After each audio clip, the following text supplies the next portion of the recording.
За сонсогчдоо бид өдрийн зочноор та бүхнийг олж байгаа. Тэгээд дөнгөж сая P3 FM 110.9 радио дээр цуглаад тааруулсан сонсогчдоо л Монгол Улсын их сургуулийн докторант Улаанбаатар их сургуулийн багш Отхон Чимэг манай студид хүрэлцэн ирсэн байгаа. Тэгээд өнөөдрийн бидний ярилцах сэдэв бол амжилтанд яаж хүрэх вэ? Ер нь амжилт гэж юу юм бэ, тийм ээ? Амжилт гэсэн өөртөө дагуулах вэ? Ааха.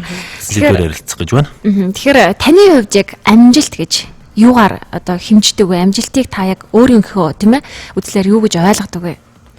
Амжилт гэдэг бол минийхээр бол их хөдөлмөр, их зүтгэл юм уу?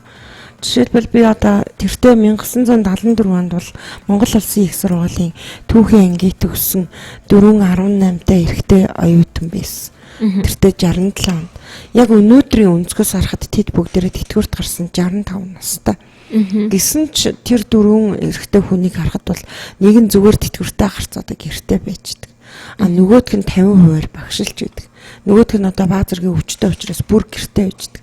Нөгөөх нь бүр эсрэгээр явах гэхээр бүр одоо албан тушаална хаад одоо ч гэсэн одоо ажиллаа хийж чинь хүмүүст олон нэр хүндтэй.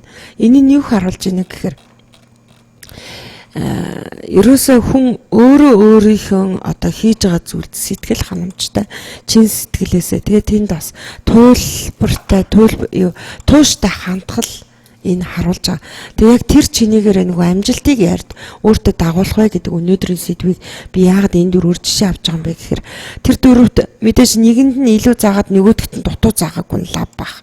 Дөрвөлөнд нь ижлэхэн заасан. Гэхдээ дөрвөн нас би ч зүү, төөлбөл нас ч зүү, тоолбол нас ч зүү, төөлбөл би ч зүү. Энэ дөрвөн хүн яагаад өнөөдрийн өндөрлөх 45 жилийн дараа ингэж харахад дөрвөн өөр өнцгөөс, дөрвөн өөр орлоготой, дөрвөн өөр амьдралын өнгө төрхтэй, дөрвөн өөр хүүхдүүдний хүмүүжлтэй ч гэдэг юм уу. Дөрвөн өөр орчинд амьдардаг ч гэдэг юм уу.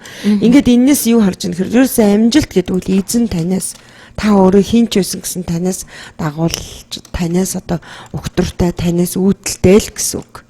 Тийм. За тэгээд орчин үеийн залуучууд маань амжилтанд хүрэхийн тулд тийм ээ маш их хөдөлмөрлөдөг болсон. Англи хэл, хятад хэлийг одоо өөрийн төрлөх монгол хэлээсээ тутгааргүй эзэмшиж байна. Монголчуудыг ер нь аливаа зүйлийг сурахтаа маш их авахаалчтай тийм ээ. Тийм бүр нэг цаанаасаа ингэж мэддэг байсан юм шиг ямар ч сурсан гэмээргүй аливаа зүйлийг сурдгаа гэж хэлдэг. Одоо жишээлбэл Монголын нэр бол дэлхийд цуурайтаж чадчих штэ. Спорт доош тэр одоо тэр оюун ухааны төрөлдөж тэр гих мэтчлэн тийм ээ. Тэгэхээр одооны залуучуудыг бол амжилтанд хүрэхийн тулд би маш их хөдөлмөрлөдөг болсон гэж ойлгож байгаа. Зарим нэг жоохон хоошоо суугаад за маргааш агамчин за нөгөөдөр агамчин гэж суугаад идэг залуучууд бол бас мэрсэр байгаа. Зарим нь бол би ажиллаа л хийжээвэл ер нь ингээ урсгалаараа явж хахад нэг өдөр болно даа гэсэн юм дотроос мэдээж олон янз байгаа тийм ээ. Таны хувьд яг өнөөгийн залуучууд багш хүний хувьд одоо залхуурал их байна уу? Тэр амжилтанд хүрэх тэр замаа, жимээ өөрсдөө дараад байна уу? Юу гэж боддог вэ? Тэгэхээр би энд нэг үгийг хэлмээр байна л да. Амьд хүнд хайр хэрэгтэй, өгсөн хүнд алдар хэрэгтэй гэд ийм цэдэнд орж юм. Манай Монголын нэг сууд ухаантай хэлсэн байдаг. Тэгвэл одоо Дамжны Сүхбаатар маань нэг үгнээс 1000 утга цацрна гэж хэлсэн байдаг. За энэ үгний цаана юу хэлэж байна гэхээр одоогийн залуучууд нэг хүнээр ингээд загнуулж үзээгүй, сураагүй, эвгүй санагддаг ч юм уу. Хүнээс үг сонсохоор шууд нүүрэнд нь илт ярваагаад явдаг. За энэ нь юу вэ гэхээр угтаа хүн чиний төлөө гэж хэлж байгаа юм чинь хэрвээ чи тэр үгийг үг болгоод авах юм бол чамд амжилт дагуулна гэсэн үг байхгүй. За өөрөөр хэлбэл багш хүнийхээ хувьд энэ юу байдг вэ гэхээр алдаа хүн гэдэг ерөөсө програмчлагдсан компьютер биш учраас ямар нэгэн зүйлийг болохгүй гэдгийг мэддэг хэрнээ алдаа гаргадаг л да. Гэхдээ тэр алдчихад одоо хин нэгнээс уучлалт гуйдаг ч юм уу эсвэл одоо юу гэдгийг алдаагаа хүлээх, алдаагаа дахиад залруулах тийм ажил үйлс хийхдээ хүмүүс их дурггүй байдаг. Тэгээ би бас энд оюутнуудаа нэг үгийг хэлчихье. Зүүдэлж олбол үрэгддэг, зүдэрч олбол жаргадаг, үрждэг гэж.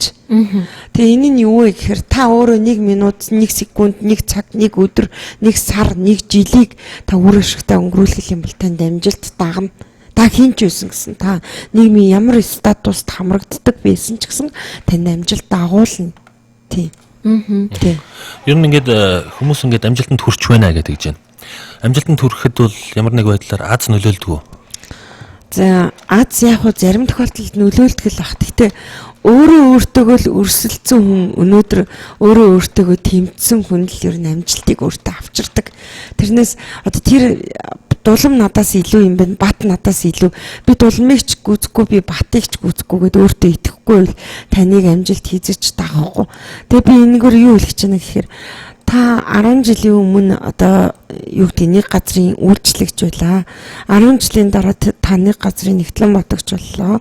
16 жилийн дараа та нэг өөрийн бизнес эрхэлдэг одоо компани эзэн болохыг хэн ч үгүйсэхгүй. Ингэснээр таны орлого нэмэгдэн, орчин чинь нэмэгдэн, боловсрал чинь нэмэгдэн, нийгмийн харилцаа нэмэгдэн, нийгмийн статус нэмэгдэн. Ингээл таныг амжилт дагуулна. Тэрнээс ямар нэгэн амжилт одоо юу гэдгийг олимпийн аврах шиг 1 секундэд аврах нь ирж байгаа боловч тэр олимпийн аврах насан туршдаа хөдөлмөрлөж сая тэр 1 секундэд тэр өрсөлдөгчөд авч амжилт олж байгаа байхгүй юу?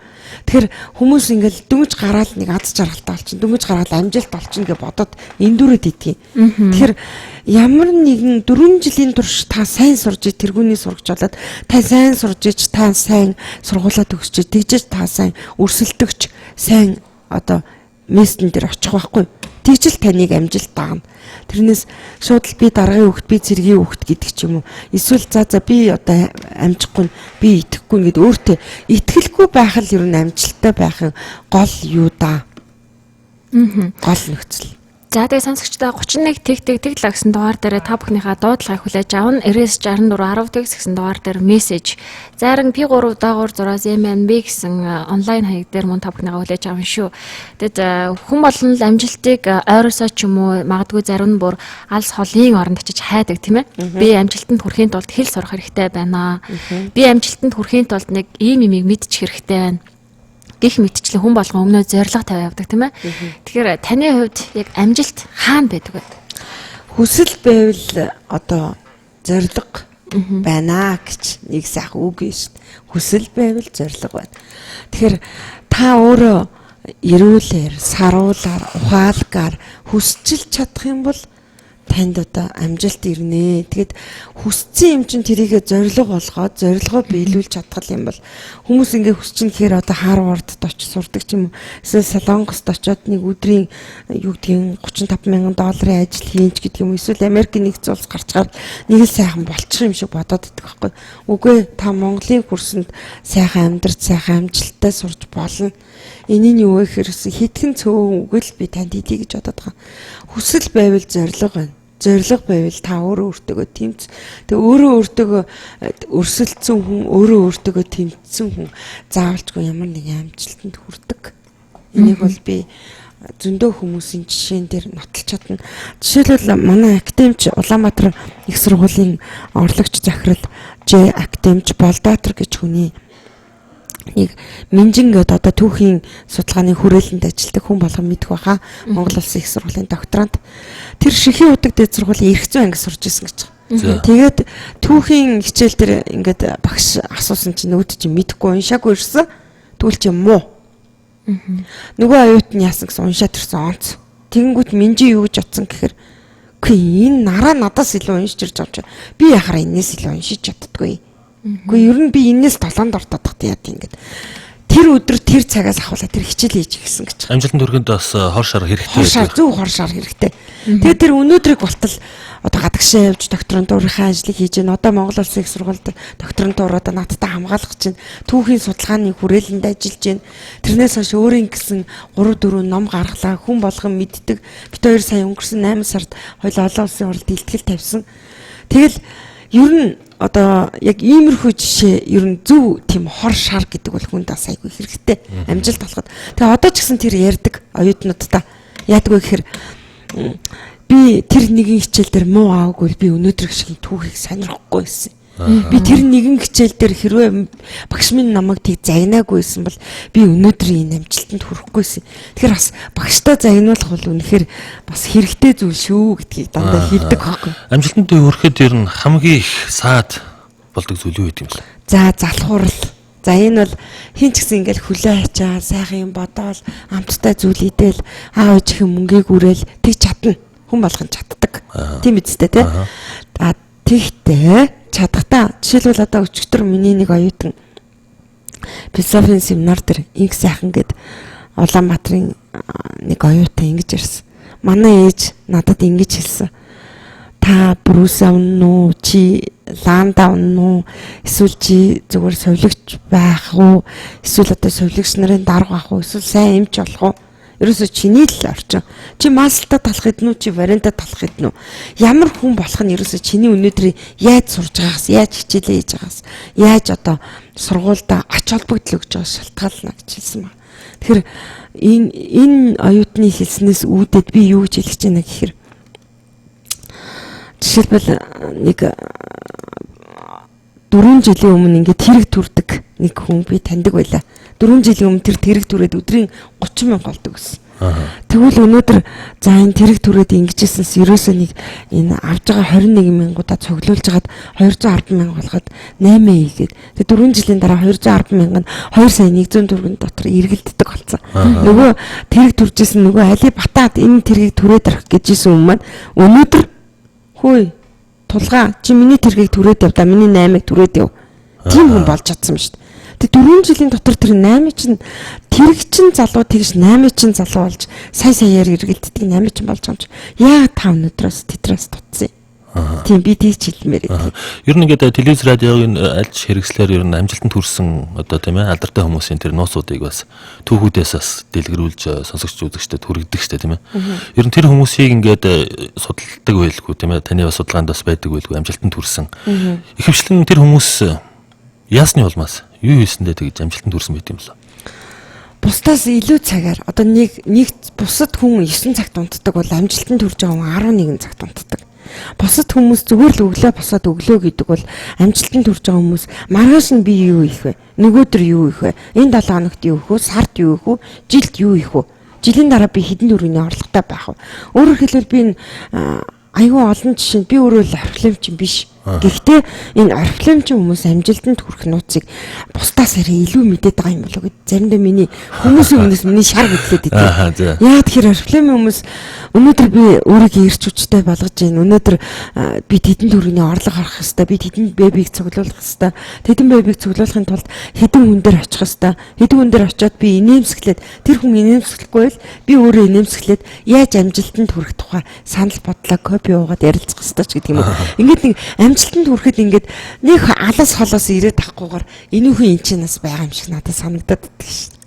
Тийм. Энэ би амжилттай холбоотой мэдээлэл ингээ хайж илаа. Тэгсэн чинь энд нэг гоё бичсэн нэг тийм оо өгүүлэг биш ээ. Хүний яриа юм шиг байна. Нэг зүйл байна л да. Тэгээд төгсгөлд нь уншиж хөө эрүүл эсвэл одоо уншиж хөө.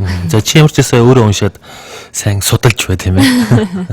Тэгэхээр нэг амжилт гэдэг бол яг нэг юу гэдэг өөрөө чинь харманд байдаг штэ гэж ярьдаг штэ хүмүүс тийм ээ. Амжилт бас яг миний харманд ч юм эсвэл яг миний хажууд л байж байгаа зүйл үстэй тийм. Тий. Тэгэхээр амжилт гэдэг бол та өөрөө ямар ч ажил хийдэг бэ? Та өөрөө нийгмийн аль ч статуст хамрагддаг вэ? Миний судалгаанд хамрагдсан хүмүүс дотор одоо жишээ нь эмэгтэйчүүдийн хорхот байдаг хүмүүс яадгүй гэхээр тэнд одоо наранд байхтаа гэж ярьдаг тийм хүмүүс одоо эрх чөлөөтэй байхтаа юм нэхэд сураагүй, юм ойд сураагүй, юм одоо хийж сураагүй байдаг юм л да. Яг тэнд ороод ирэнгүүтээ юм хийж сурдаг, юм ойд сурдаг, юм цаг нарны үн цэнийг мэддэг. Хайрын залуунаас яаран би өнгөрөөчсөн бэ ингээ харамсдаг ч үт юм уу тийм. Тэгэхээр ингээд нөгөө дээр би 2 дахь хөлөө 3 дахь нэвтрүүлгээр ярьжсэн хүн болгонд гоё юм байдаг гэдэг шиг хүн болгонд ямар нэгэн амжилтанд хүрэх увдас байдаг байхгүй. Тэр нь юу вэ гэхээр чинь одоо ямар нэгэн чаддаг давуу тал гэж байдаг хүнд өөрт нь эсвэл гоё юм ойдаг, эсвэл юм гоё бичдэг, эсвэл сайн засварчин ч байдаг юм уу тийм ээ. Эсвэл сайн зохион байгуулагч, эсвэл сайн уран илтгэгч. Тэгэхээр ямар нэгэн давуу чанараа ашиглаад юу яаж болно. Жишээлбэл энэ Монголын залуучдын холбоо гэж яриад байдаг. Хүн болгон мэддэг Баатар хүү одоо Нямжов гэж хин ч үдгийг бүгд залуучдын холбоонд хамгийн идэвхтэй хамгийн хийхэг оюутнууд байсан. Бүгд ямар нэгэн 5 юм 10 жилийн дараа харахад ямар нэгэн нийгмийн статус, ямар нэгэн тодорхой доор 30-аас 40 хүнийг удирддаг дарга болсон байгаа хгүй. Энэ нь юу харуулж байна гэхээр дарга болж олжээ. Гэхдээ Тэд нар оюуныхаа IQ-гоор өөр ингэсэн ном зохиож байна. Тэр хүмүүсээ бусдаас илүү чадварлаг удирдах байна. Тэдний байгууллагын үйл ажиллагаа нь өнгөлөг тод явна. Энэ нь юу харуулж байна гэхээр ерөөсөө хувь хүн та өөрийгөө одоо жишээ нь оюутнууд дээр дахиад би жишээ авъя л да. Би оюутнуудтай ойр ажилт явд. Юу гэж жишээ авах гэхээр зарим оюутан бол зүгээр дотор байрнаас сургуулиас дотор байр ингээд өөр маршрут байдаггүй. Тэгвэл зарим оюутнууд яадаггүй гэхээр за дотор байр, урлын үзлэг, хичээлийн байр, номын сан гэд арай дөрвөн өөр категоритой. Гэтэл нөгөө нийгмийн идэвхтэй оюутнууд яадаггүй гэхээр тэнд ч мэтгэл зүйн клубт очиж ажиллаад энэ ч хичээлээ хийгээл, энэ ч семинар хийгээл, энэ ч номын сан цугаал, тэнд ч урлагийн клубт ажиллаад, тэнд ч найзтайгаа уулзаад, энд ч ээжтэй цагаа зарцуулдаг. Бүгдийг зохицуулж чаддаг. Гэтэл хорвоо дэлхий тэр 24 цагийг чинь залхуу оюутнуудад зөвхөн 2 цаг 2 хувиар хуваарлаагүй штэ. Ажилсаг оюутнуудад 8 хувиар хуваарлаагүй штэ. Бүх дэлхийн энэ хорвоо дээр амьдарч байгаа бүх хүн 24 цагаа ижилхэн түгэж байгаа. Нарны цэцэргээ ижилхэн түгэж байгаа. Өөр амьсгалаа ижилхэн түгэж байгаа. Хамгийн гол нь та хаана нь яаж хэрхэн амьсгалж, яаж алхаж гიშгэж, яаж зөв сэтгэж явах гэдэг чинь ерөөсөө хой хүн тань. Танаас нэг сонин чимээр асуулт асуух гэдэг юм л да. Амжилтанд хүрэхэд ер нь хувцс нөлөөлдөг үү? Хувцлалт нөлөөлнө. Би яагаад ингэж асууж байгаа гэхээр манай үндэсний телевиз радио дээр хүртэл би нэг залуучуудад яригджсэн тийм яриаг сонсчихсан байхгүй юу? Энд дандаа костюм өмсч зангаа зүүж явдаг. Тэгсэн хүмүүс төд тодлого дараа болчиход байдаг байхгүй юу? Ямар нэг албан ч гэдэг юм уу? Бид тэр анх харахтаа бол энэ дандаа костюм өмсчод хинхийг царайлчаач гэдэг юм уу те? Энээс өөр хувцс байдгүй юм энэ одоо гэсэн маягтайгаар анх ажилд зүгээр нэг энгийн туслахаас орж ирэхдээ тийм хувцс өмсдөг байсан. Тэр хувцалтаараа тэр чигтээ явсаар гад төд бодлогол ямар нэг албаны дарах ч юм уу. Тийм зүйл болчдөг байхгүй юу. Тэгэхээр хувцлалт ер нь амжилтанд хүрэхэд нөлөөлдөг үү? Хувцлалт амжилтанд хүрэхэд нөлөөлнө. Жишээлбэл Лев Толстой юу ч хэлсэн бэ гэхээр өөрийгөө голно гэдэг бол ухаантай амьдрах заашгүй нөхцөлөг өөрөө сэтгэл дундуур байгаас л боловсрч хөгжихийн эхлэл тавигддаг гэж. Тэгэхээр өөрийгөө голохгүйгээр л та хөдөлмөр өөрийгөө голохгүйгээр гонж өмс өөрийгөө голохгүйгээр дуртай ажиллаа хий гэсэн утгатай үг байхгүй. Тэс дандаа гонж өмснөөр тэр амир хийхийг биш байхгүй. Тэр ингээ гонж өмснөөр хүнийг эхлээ яадгүй гэхээр костюм өмснөр гадны үзмжээр ингээ хараад хүн заримдаа хүнийг дүгндэг штэ. Жишээлбэл ингээ зарим автобусны кондуктор жолооч нь жоохон муухай хувцастай бол та хаалгаа нь хаачж байгаа харагддаг штэ. Эний юу гэхээр нэгдүгээр та яг муухай хүн оруулахгүй гэж хоёрдугаар тэр энэ мөнгөгүй юм чи энийг аваад яах юм гэсэн гол зорилго байгаа байхгүй. Гэтэл тэр муухай хувцастай хүн өнөөдөр айгүй сайн боловсралтай ирнэ. Магадгүй нэг найзандаа очиод шоудаа ч юм уу жоохон өргөр царилцсан явж иж болно шүү дээ. Эсвэл тэр айгүй сайн механикч гэж болно шүү дээ. Ерөөсөө үгүйсгэхгүй. Тэгэхээр энэ хүнийг бас гадна хуцаар нь үзэх нь миний бодлоор нэгэн бодлын зөв нэгэн бодлын муу байдаг. Яа тэгэхээр айгүй гоё хувцастай оюутнууд юу ч ярьж чаддаггүй. Ерөөсөө хичээлдээ айгүй муу байдаг. За энэ ч ярьж чадахгүй дээ гэсэн оюутан гарч ирэнгүүтээ цав битл ярьдаг. Тэгэхээр нөгөө нэг хувцсны цаана хинч нуугдчих болно. Ас гоё хувцсны цаана хинч өөрийгөө давталж болно гэсэн утга санаа. Гоё хувцаар бас амжилтанд хүрэх магадлалтай тийм ээ. Ер нь амжилтанд хүрэхэд ер нь найз нөхдүүд эсвэл хамт олон нөлөөлдөг. Нөлөөлнө.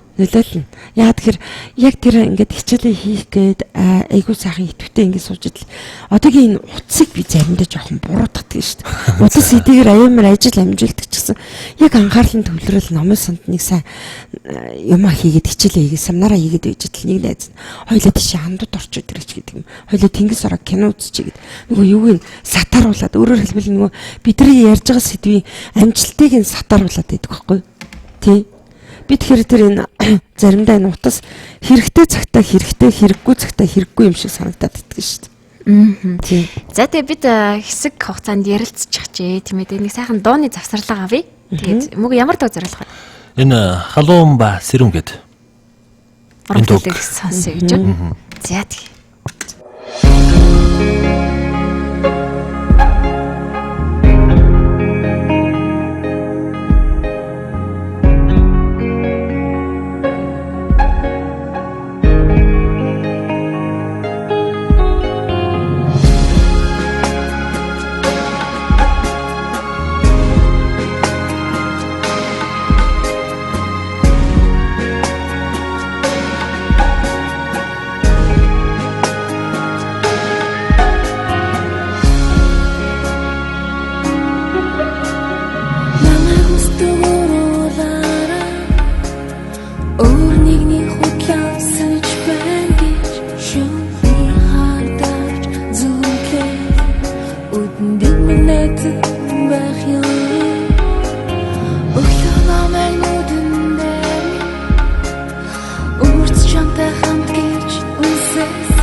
Хажуудан дасгарсан нулимс нартай хатсан байгаасай хайрчны ийм хачин юм хайр хүний харж болдог юм би ойлгохгүй юм би ойлгохыг хүсэхгүй хайрчны ийм хачин юм хайр хүний харж болдог юм би ойлгохгүй юм би ойлгохыг хүсэхгүй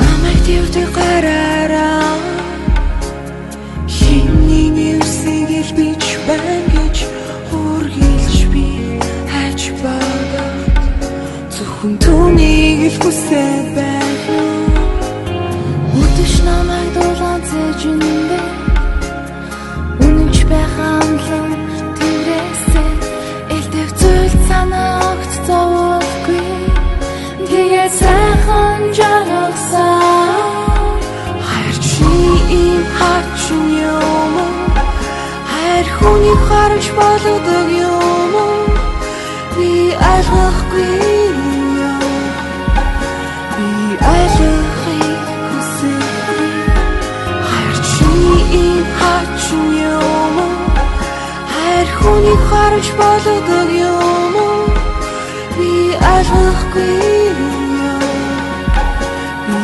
ойлгохыг хүсэхгүй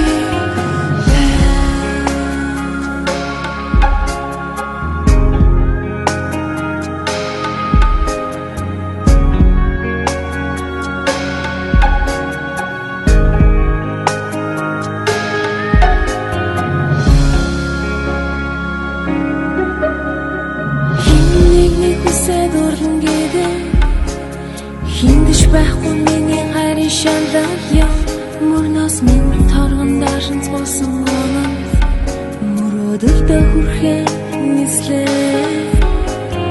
нууцгаа амрыг болгоо харц минь зөвхөн чамайлгаж халан шүн ямар хайр багийн чи минь надад мэдрүүлээш хайрчны ийм хачин юм хайр хүний харж болдог юм би ойлгохгүй юм би ойлгохыг хүсэхгүй хайрчны ийм хачин юм хайр хүний харж болдог юм би ойлгохгүй юм би ойлгохыг хүсэхгүй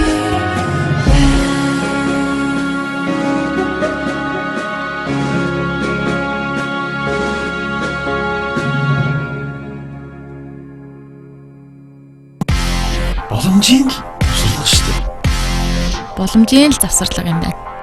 Ер нь өштэй боломжийн завсарлага. P300 amigos.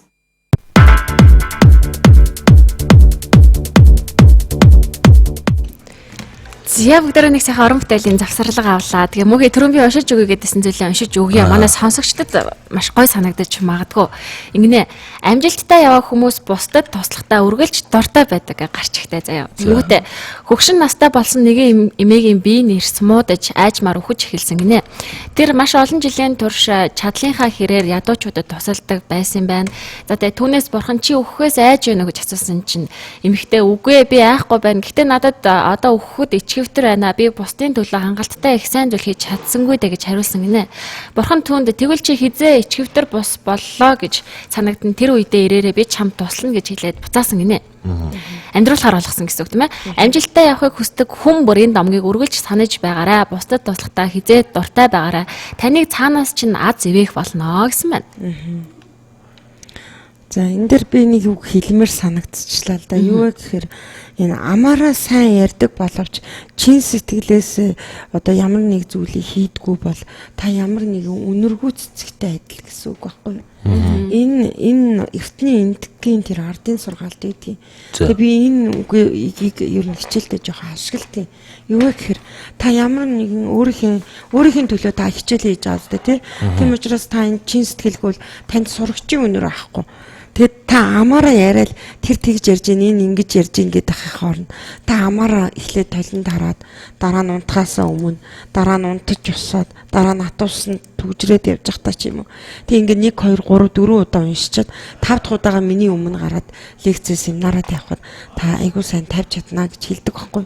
Тэгэхээр би энэ үгийг бас саяны уншсан үгэн дээр би нэмж хэлмээр байна л да. Тэгэхээр ямар нэгэн амжилт гэдгийг хүн болгон мэддэг хэрнээ ерөөсөө түүнийг хэрэгжүүлж чаддгүй л утга учир байгаа. Би өөрийнхөө хүүтч гэсэн хэлдэг. Хүн зорилгодоо хүрэхэд ямар нэгэн төвчээрэг, нэгдүгээр төвчээр, хоёрдугаар зүтгэлийг гаргах хэрэгтэй маа. Тэрнээс ямар нэгэн сууд сураагүй, ямар нэгэн хийж сураагүй, бичиж сураагүй ингээд төвчээрлэж чадахгүй байл та амжилтанд хүрэхгүй. Тэгээ та ямар нэгэн түүнийг уншаагүй, цаг заваа зарцуулаагүй, ойлгохыг хүсээгүй, тэг зүтгэл гаргаагүй бол та эзэж зорилгодоо хүрэхгүй. Тэгснээр л та амжилтанд хүрэх. За нэг сонсогч алдагдсан байна. Байна уу өдрийн мэнд. За сонсож байна хэн бэ? За энд манай нэг сонсогчоос мессеж ирсэн байна л да. Өдөрний малчин хүн амжилтанд яаж хүрэх вэ? Уйггүй л хөдөлмөрлөх хэрэгтэй дээ. Малчин хүн гэдэг бол цаг нар, шар нар, бор өдрийг уйггүй хөдөлмөрлөж өнгөрөөдөг. Тэгэд малчин хүн яаж амжилтанд хүрэх вэ гэхээр малаан гэсэн махыг нь иддэг, сүгийг нь нуудаг юм чинь одоо малаан гэсэн чин сэтгэлтэй байна. Чин сэтгэлтэй байгаас гадна түүнийг зөв арчилдаг, зөв малдаг, зөв одоо бүх зүйлийг зохицуулдаг. Тижээлийн одоо үүс хужрын, усын, халуун хүүтний, ноос ноолуурын гэх мэтчлэн ингээд бүхий зүйлийг яг сайн зохицуулдаг. Тэгээд чин сэтгэлээсээ хандсан үний мал их өсдөг. Сэтгэлгүй одоо юу гэдэг би мэдэхгүй, би чадахгүй, би даарж гин, би залхуурж гин л гэдэг юм бол малчин үний мал өсдөг шүү дээ.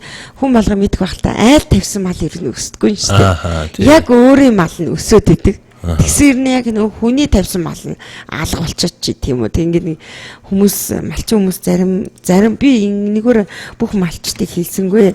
Ер нь зарим хүмүүс нэг жоохон тэгээд идэг тал байдаг. За энэ дахиад нэг сонсогч холбогдсон байна. Байна уу? Байна уу өдрийн мэнд. Байна уу? За сонсогч маань. За өдрийн мэнд. Байна өдрийн мэнд холбогдсон байна. Сайн сонсогч маань утас болохгүй юм уу? Манай утас болохгүй байна уу тийм ээ? 31 тэг 7 ямар ч байсан бидэнтэй холбогдох утасны дугаар 9964 10 9 бол бидэнд мессежээр асах зүйл байх юм бол мессежээр илгээж болно. За нэг сонсогч байна уу? За өдрийн мэнд. За дугаар өөрийн чинь явуулсан мессежийг би асуусан. Дөнгөж цаа яриад дууслаа шүү дээ тийм ээ?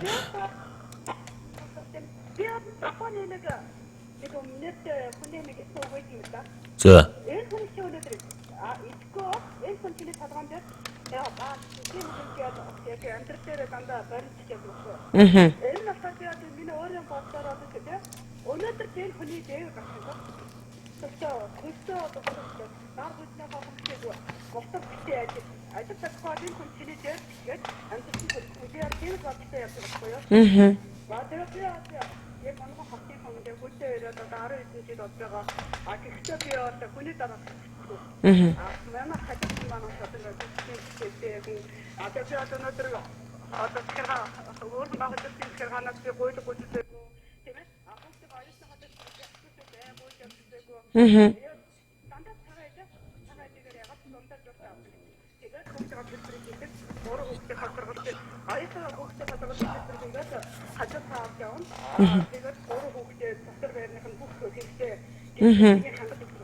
сайн байна. За.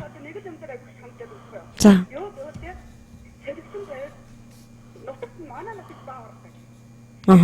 жоохон доошоо явах юм бол энэ ачааг үстэнээр ачааг үстэй дараагийн бүстэй гэсэн юм. Жоохон нэг хуан тахтай ачаагаад ингээд гүгээд юм бол энэ станаар энэ арам гэж магадгүй энэ хэтэматын ачаа явах үү гэдэг ингээд хавдаг гэсэн. Тэгээд жоохон цуцагаа тэгээ бардаад манай самар гэсэн.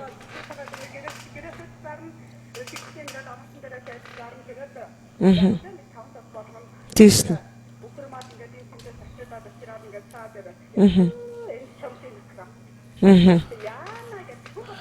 Амжилтанд хүрэхэд бас цаагуур наагуур нь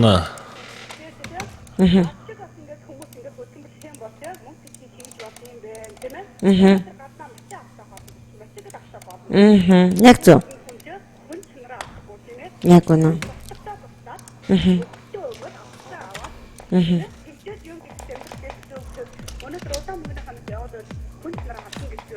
Би таныг биширж байна. Тантай холбогдвол хэдэн номерын утсаар холбогдсон. За энэ болохоор манай нэвтрүүлгийн байнгын сонсогч Өргөн аймгийн хужиртаас холбогддог дугаараа гэж юм байгаа. Хэрвээ утасныхын дугаарыг сонирхож байвал та бас дараа нь авч манайд байгаа. болно л доо. За тэгээд танд амжилт хүсье. Яагаад тэгэхээр та яг өнөөдөр өөрийнхөө амьдрч чадж байна.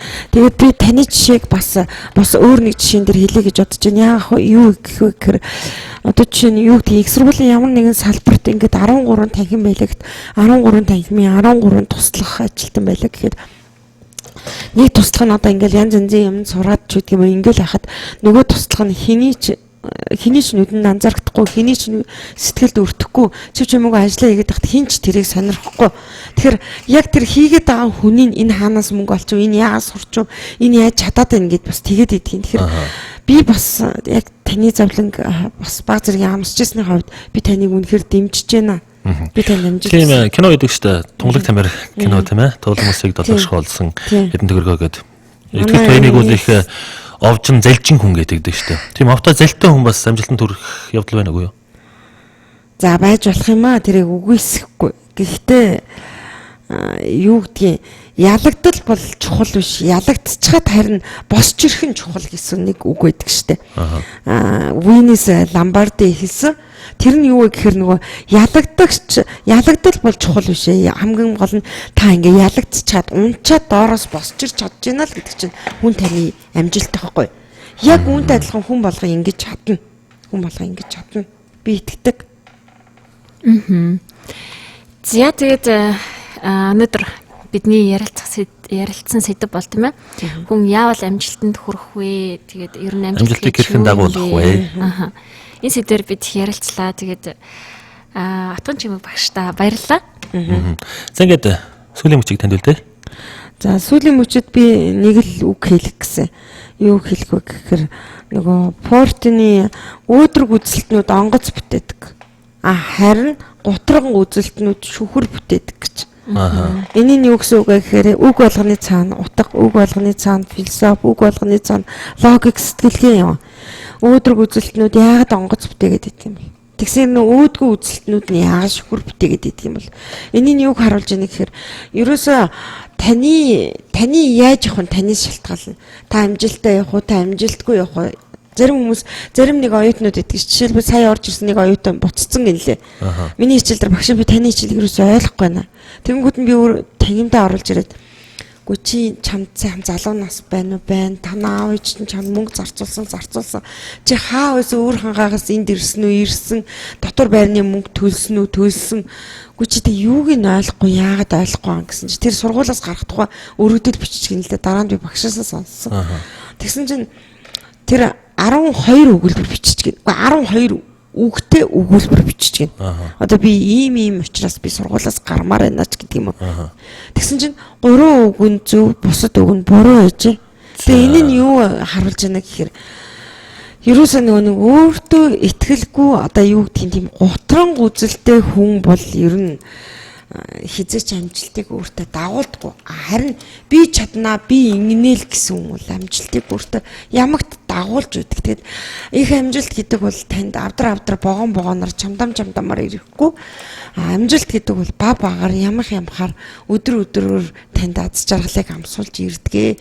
Тийм учраас өнөөдрөөс энэ цаг мөчөөс эхлээд магадгүй мөхс надтай санал бодлоо хуваалцаад та өөртөө итгэх итгэл чинь 1%, 2%-аар ихсэн баха, нэмэгдсэн баха. Тийм учраас та өнөөдрөөс эхлээд алдаатай зүйл байвал тэр чинь дараа зас тэгээд өдөр болгон нэг сайн чанараа өнгөл, өдөр болгон сайн чанараа өнгөснийхээ ирээр муу чанараасаа хай. Тэгвэл та амжилтанд хүрнэ. За тэгээд залуусаа урагшаа.